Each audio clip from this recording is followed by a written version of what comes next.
آج ویو 360 میں یوکرین کے خلاف جنگ میں روس کا ایرانی ساختہ ڈرونز پر انحصار، کیا ماسکو کے پاس اپنے ہتھیار ختم ہو رہے ہیں؟ گلگت بلتستان میں گلیشیئرز کے سائے تلے رہنے والی آبادی کو کیسے محفوظ بنایا جا رہا ہے؟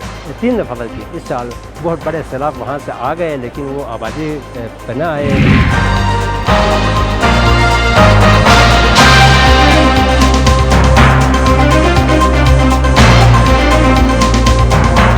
وائس آف امریکہ کے واشنگٹن اسٹوڈیوز میں آپ سب کو خوش آمدید۔ آپ دیکھ رہے ہیں پروگرام ویو 360 اور میں ہوں اسد اللہ خالد۔ گزشتہ ہفتے صدر بائیڈن کے پاکستان کے دنیا کے خطرناک ترین ممالک میں سے ایک ہونے اور اس کے جوہری ہتھیاروں سے متعلق بیان کے بعد ایک بار پھر پاکستان اور امریکہ کے تعلقات زیر بحث ہیں، خاص طور پر ایک ایسے وقت میں جب ایک طویل عرصے کے بعد پاکستان اور امریکہ کے درمیان تعلقات کے ریسیٹ ہونے کی بات ہو رہی تھی۔ حال ہی میں دونوں ملکوں کے اعلیٰ عہدیداروں نے ایک دوسرے کے ملکوں کے دورے بھی کیے اور پاکستان میں سیلاب کی تباہ کاریوں سے نمٹنے کے لیے بھی امریکہ بھرپور مدد کر رہا ہے۔ وائس آف امریکہ کی مونا کاظم شاہ نے امریکی قومی سلامتی کے سابق مشیر ایمبیسڈر جان بولٹن سے جاننے کی کوشش کی کہ امریکی صدر کی طرف سے پاکستان کے جوہری اثاثوں پر تحفظات کا پس منظر ہے کیا اور کس ثبوت کی بنیاد پر صدر بائیڈن نے یہ بیان دیا ہے۔ Well, I think Pakistan's nuclear program has been میرے خیال میں پاکستان کا جوہری پروگرام ایک عرصے سے امریکہ کے لیے انتہائی تشویش کا باعث رہا ہے۔ واضح طور پر یہ ایک حقیقت ہے کہ واشنگٹن کو ان جوہری ہتھیاروں کے بارے میں تشویش ہے کہ کہیں یہ دہشت گرد گروہوں کے قبضے میں نہ آ جائیں، یا اگر پاکستان کی حکومت خود دہشت گردوں کے قبضے میں آ گئی تو یہ بدترین صورتحال ہوگی۔ بہرحال یہ ایک مشکل نقطہ ہے کیونکہ امریکہ طویل عرصے سے یہ مانتا ہے کہ جوہری ہتھیاروں کا دنیا بھر میں پھیلاؤ ہمارے سب سے بڑے چیلنجز میں سے ایک ہے، اور ایران اور شمالی کوریا اس پھیلاؤ کی حقیقی مثالیں ہیں۔ امریکہ اور پاکستان کے درمیان تعلقات پیچیدہ ہیں اور میں سمجھتا ہوں کہ یہ یقینی طور پر ایسی چیز ہے جسے کسی بھی امریکی صدر کے لیے حل کرنا مشکل ہے۔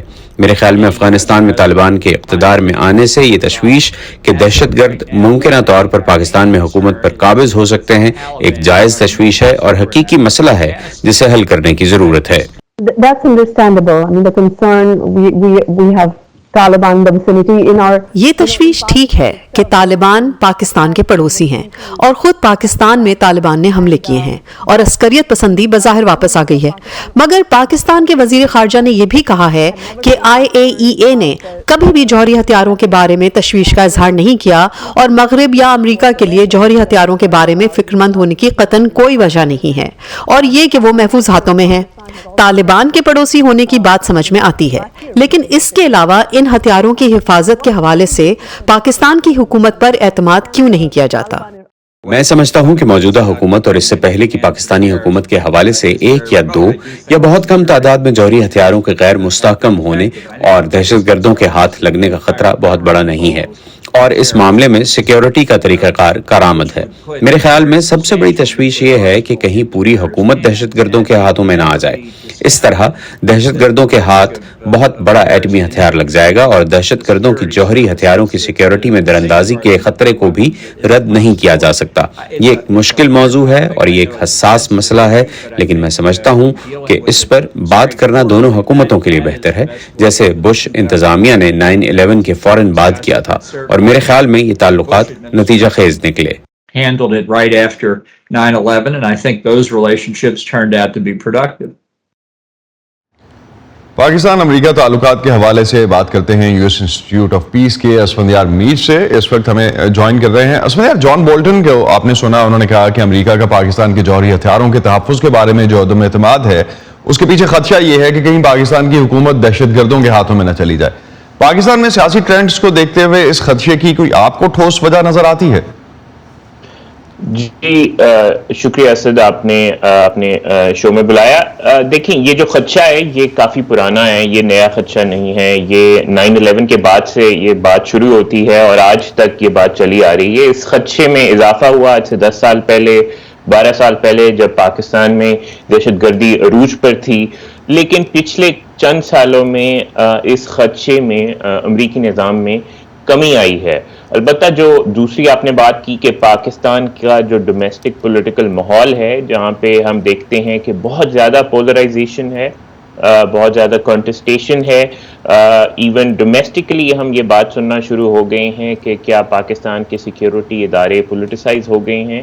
آئی تھنک یہ جو باتیں ہیں یہاں پر بھی سنی جاتی ہیں اور اس کے نتیجے میں بھی تھوڑا سا کنسرن بڑا ہے. البتہ میں جان بولٹن کی بات سے اتفاق نہیں کرتا کہ کوئی خطرہ یہ محسوس کیا جا رہا ہے کہ پاکستان کی حکومت دہشت گردوں کے ہاتھوں میں گر سکتی ہے. آئی تھنک یہ تھریٹ انفلیشن ہے اور اس وقت جو خدشے کی حد ہے وہ خاصی کم سطح کے اوپر ہے اوور آل. تو پاکستان میں خاص طور پہ اگر ہم اس وقت دیکھیں جو موجودہ اپوزیشن ہے امریکی صدر کے اس بیان کو حکومتی دعوے کی تردید کے طور پہ پیش کر رہی ہے. وہ کہہ رہی ہے کہ امریکہ پاکستان تعلقات کی جو بحالی ہے وہ اب اس طرح سے نہیں ہے جس طرح سے پریزنٹ کیا جا رہا تھا کم از کم گورنمنٹ کی طرف سے. تو کیا صدر بائیڈن کے بیان کو ہم لینس بنا کر دونوں ملکوں کے تعلقات کو دیکھ سکتے ہیں؟ یہ درست ہوگا؟ جی مجھے لگتا ہے کہ پاکستانی سائیڈ نے بہت زیادہ اوور ری ایکٹ کیا ہے اس اسٹیٹمنٹ کے اوپر. اگر آپ پریزیڈنٹ بائیڈن کا وہ اسٹیٹمنٹ دیکھیں تو وہ انہوں نے ایک پرائیویٹ سیٹنگ کے اندر ایک ڈومیسٹک پولیٹیکل ایونٹ کے اندر انہوں نے یہ بات کی ہے اور اس کا پس منظر یہ تھا کہ آج کل بہت خدشہ ہے امریکہ میں کہ رشیا ٹیکٹیکل نیوکلیئر ویپن شاید استعمال کر سکتا ہے یوکرین کی جنگ کے دوران یورپ کے کسی حصے میں. اس خدشے میں بہت زیادہ اضافہ ہو گیا اور صدر بائیڈن اپنی آڈینس کو یہ تسلی دلانے کی شاید کوشش کر رہے تھے کہ دنیا تو بہت خطرناک ہے, دنیا میں بہت سے مسائل ہیں اور جس میں انہوں نے پاکستان کا ذکر کیا. سو یہ ایک کوئی پالیسی اسٹیٹمنٹ نہیں تھا, خاص طور پہ پاکستان کے بارے میں کوئی کسی طرح کی پالیسی کا اسٹیٹمنٹ بالکل بھی نہیں تھا. تو چنانچہ مجھے نہیں اس بات کی منطق سمجھ آئی کہ پاکستان میں تمام سیاسی لیڈران, پاکستان کی حکومت, فارن آفس, سب نے ایک بہت ہی ایک شدت سے اس اسٹیٹمنٹ کو رسپونڈ کیا جبکہ پریزیڈنٹ بائیڈن کا اسٹیٹمنٹ ایک پالیسی اسٹیٹمنٹ نہیں تھا. اس میں ایک چیز آپ نے جس طرح سے مینشن کیا کہ پاکستان نے اس پہ شاید بہت زیادہ ری ایکشن دیا ہے. وی او ایس سے جو بات کرنے والے تجزیہ کار ہیں کچھ حد تک پاکستانی سیاست کی ہم پہلے بات کر رہے تھے, تو پاکستانی سیاست میں جو موجودہ عدم استحکام ہے اس کو بھی سمجھتے ہیں کہ وہ امریکی صدر کے اس بیان کی وجہ ہو سکتا ہے. آپ ایگری کرتے ہیں اس سے؟ جی جیسے میں نے کہا کہ یہاں پر لوگ پاکستان کی ڈومیسٹک صورتحال کو دیکھ رہے ہیں اور یہ جو سال پاکستان میں رہا ہے خاصا ٹربیولنٹ رہا ہے اور جو ایک طرح کا جھگڑا رہا ہے وہ highest office in the land کے اوپر رہا ہے. سو لوگ اس طرح کے معاملات پہ نظر رکھتے ہیں اور جو پریزیڈنٹ بائیڈن کا شاید کوہیژن والا پوائنٹ تھا وہ ٹو دی ایکسٹینٹ کوئی کسی چیز کی عکاسی کرتا ہے یا پاکستان میں کسی مسئلے کی عکاسی کرتا ہے تو وہ پاکستان کی ڈومیسٹک پولیٹیکل صورتحال کی عکاسی کرتا ہے جو کہ واقعی میں بہت ڈیوائیڈڈ ہے اور ابھی بھی ہمیں کوئی پاتھ ٹو اسٹیبلٹی پاکستان کی ڈومیسٹک پالیٹکس میں نظر نہیں آ رہا. تو ضمنی انتخاب جو اس اتوار کو ہوئے جس میں ہم نے عمران خان کی کامیابی کے تناظر میں اگر دیکھتے ہیں اور آنے والی حکومت کچھ تجزیہ کار سمجھتے ہیں کہ پی ٹی آئی کی بن سکتی ہے, تو تب امریکہ پاکستان کے تعلقات کس نہج پہ کھڑے ہوں گے؟ کیونکہ امریکہ کے بارے میں عمران خان کا بیانیہ تو کچھ بہت مختلف ہے خاص طور پہ موجودہ حکومت سے. میرے خیال میں یہ انحصار عمران خان اور ان کی پارٹی پی ٹی آئی کے اوپر ہوگا اگر وہ اقتدار میں واپس آتے ہیں. میرے خیال میں امریکہ کی پالیسی پہلے بھی یہی رہی ہے, آگے بھی یہی رہے گی کہ جو بھی اسلام آباد میں حکومت میں ہوگا وہ اس کے ساتھ کام کرنے کی کوشش کریں گے, کرتے رہیں گے. یہ بہت شکریہ اسفندیار آپ کا, آپ آپ نے ہمیں جوائن کیا صبح اور اس حوالے سے آپ اپنا انالیسس دے رہے تھے. شکریہ سر. بات کرتے ہیں کچھ روس یوکرین جنگ کی. روس یوکرین جنگ کو 8 ماہ ہونے کو ہیں. روس کی طرف سے یوکرین میں شہری آبادیوں پر بھی حملے رپورٹ کیے جا رہے ہیں. ان حملوں میں ایرانی ساختہ ڈرونز کا استعمال بھی کیا جا رہا ہے. وائس آف امریکہ سے بات کرنے والے ماہرین کا کہنا ہے کہ یہ ممکن ہے کہ روس اپنے فوجی ساز و سامان کی ضروریات کو پورا کرنے کے لیے ایران اور شمالی کوریا کا رخ کر رہا ہو کیونکہ اس کے اپنے ہتھیاروں کا ذخیرہ ختم ہو رہا ہے. وائس آف امریکہ نے جاننے کی کوشش کی کہ تہران اور ماسکو کے درمیان تعاون سے بائیڈن انتظامیہ کی ایران جوہری معاہدے کی بحالی کی کوششوں پر کیا اثر پڑ سکتا ہے. یوکرین اپنے دارالحکومت کیف اور باقی ملک میں نہتے شہریوں اور بنیادی ڈھانچے پر ہونے والے روس کے شدید حملوں سے تباہ حال ہے, جیسے جنوبی شہر میکولیف میں ہونے والا یہ حملہ. برطانوی وزارت دفاع نے تصدیق کی ہے کہ روسی افواج کم از کم اگست سے ایران کے بنے ہوئے شاہد 132 ڈرونز استعمال کر رہی ہیں اور یہ کہ انہیں گزشتہ ہفتے کے خوفناک حملوں میں بھی استعمال کیا گیا۔ نیشنل سیکیورٹی کونسل کے ترجمان جان کربی نے ایرانی ڈرونز کے بارے میں وائس آف امریکہ سے بات کی۔ ہمیں اس وقت اس بات کا علم تھا کہ ان ڈرونز کو میدان جنگ میں استعمال کیا جائے گا جب ہم نے کھلم کھلا یہ کہا تھا کہ روسی انہیں خریدنے کے لیے تہران جا رہے ہیں۔ یہ دیکھنا باقی ہے کہ وہ کیا کردار ادا کریں گے، لیکن واضح ہے کہ یہ تباہ کن ہے۔ جان کربی نے کہا کہ امریکہ اور اس کے نیٹو اتحادی یوکرین کو روسی حملوں کا جواب دینے کے لیے فضائی دفاعی نظام مہیا کر رہے ہیں۔ ایک تجزیہ کار نے وائس آف امریکہ کو بتایا کہ ماسکو کے ایران سے ڈرونز لینے کی شاید ایک خاص وجہ ہے۔ ہو سکتا ہے کہ بالکل درست نشانہ لگا سکنے والے اور زیادہ جدید ہتھیاروں کا ان کا اپنا فوجی سامان ختم ہو رہا ہو۔ ان کے پاس ٹنوں کے حساب سے پرانے سوویت اور روسی ہتھیار موجود ہیں، جیسے ڈم بامز، اور اسے انہی پر زیادہ انحصار کرنا پڑے گا۔ ڈم بامز ایسے بم ہوتے ہیں جو کسی مخصوص چیز کو نشانہ بنانے کے لیے نہیں بنائے جاتے۔ ایک اور تجزیہ کار کے مطابق یہ بات اہم ہے کہ ایران روس کی جنگ میں ملوث ہو رہا ہے۔ This is the first time we've really seen the Islamic Republic of Iran. یہ 1979 کے بعد پہلی بار ہے کہ ہم اسلامی جمہوریہ ایران کو اس طرح سے ایک اور فوجی آپریشن میں شامل ہوتا دیکھ رہے ہیں۔ ہم نے کسی اور خود مختار ریاست کے حوالے سے ایسا پہلے نہیں دیکھا۔ ایران خطے میں حزب اللہ وغیرہ جیسے پراکسی گروپس کو سپورٹ دینے جیسی بہت سی کارروائیاں کرتا رہا ہے، لیکن یہاں ایران روس کو سپورٹ کر رہا ہے، جو غیر معمولی ہے۔ ایلیکس پٹانکا کی رائے میں ایران کے روس کو ڈرونز کی فراہمی سے ایران جوہری معاہدے کے احیاء کے لیے پہلے ہی سے تعطل کا شکار امریکی کوششوں پر کوئی سخت اثر نہیں پڑے گا، اور ان کا کہنا ہے کہ تہران ماسکو سے اپنے تعاون کی اہمیت کو کم ظاہر کرنے کی کوشش کر رہا ہے۔ وہ اس تنازع کا حصہ دکھائی نہیں دینا چاہتے کیونکہ وہ ایران میں عوامی رائے کے بارے میں پریشان ہے، جو کہ بڑی حد تک روس کی یوکرین میں جنگ کے خلاف ہے۔ گزشتہ ماہ یوکرین کے صدر نے اپنے ملک پر حملے کے لیے ایرانی ڈرونز کے استعمال کی مذمت کی تھی اور کیف میں ایرانی سفارت خانے پر سفارتی عملے کی تعداد کم کر دی تھی۔ سنڈی سین کے ساتھ محمد عاطف، وائس آف امریکہ۔ روس کی طرف سے یوکرین پر حملوں کے لیے ایرانی ڈرونز کے استعمال کی تصدیق کے بعد سے ایران پر امریکہ اور دوسرے مغربی ممالک کی تنقید بڑھ گئی ہے۔ اس پس منظر میں ایران جوہری معاہدے کا مستقبل کیا ہے، یہی جاننے کی کوشش کی مونا کاظم شاہ نے قومی سلامتی کے سابق مشیر جان بولٹن سے۔ میرے خیال میں بہت سی وجوہات ہیں جن کی وجہ سے امریکی حکومت کو ایران کے ساتھ جوہری معاہدہ نہیں کرنا چاہیے۔ شروع اس بات سے کرتے ہیں کہ 2015 کے ابتدائی معاہدے میں غلط کیا تھا، اور پھر تقریباً 2 سال کے مذاکرات میں امریکی انتظامیہ کی جانب سے ایران کو دی گئی رعایتوں کو بھی دیکھنا چاہیے۔ لیکن اگر آپ ایران میں جاری مظاہروں پر نظر ڈالیں تو میرے خیال میں ایران کی حکومت 1979 میں اقتدار سنبھالنے کے بعد سے اس وقت تک سب سے زیادہ خطرے میں ہے۔ ان کے ساتھ جوہری معاہدے کرنے کی کوئی وجہ نہیں، اور ایک ایسی حکومت کے لیے اربوں ڈالر کے اثاثوں سے پابندی اٹھا لی جائے جو اپنے ہی لوگوں پر ظلم ڈھا رہی ہے، اور جو روس کو ڈرون اور شاید دوسری فوجی ٹیکنالوجی بیچ رہی ہے تاکہ وہ یوکرین کے خلاف بلا اشتعال جارحیت میں استعمال ہو سکے۔ میرے خیال میں جب آپ ان تمام حقائق کو سامنے رکھتے ہیں تو یہ صاف ظاہر ہوتا ہے کہ تہران کی حکومت ایسی نہیں ہے جس سے ہمیں مذاکرات کرنے چاہیے، بلکہ یہ ایک ایسی حکومت ہے جسے تبدیل کرنے کے لیے ہمیں ایران کے لوگوں کی مدد کرنے کی کوشش کرنی چاہیے۔ آزادی کے 75 سال، سنیے ان 75 برسوں کی تاریخ، ان سے جو گواہ ہیں کامیابیوں اور ناکامیوں کے، جو یاد کریں گے اس گزرے وقت کے اچھے اور برے کو، اور ان کو جنہوں نے کی جدوجہد سماجی آزادی اور برابری کی۔ بیان کریں گے ماضی کے حقائق، کھیل اور آرٹ سے لے کر جمہوریت اور آمریت تک۔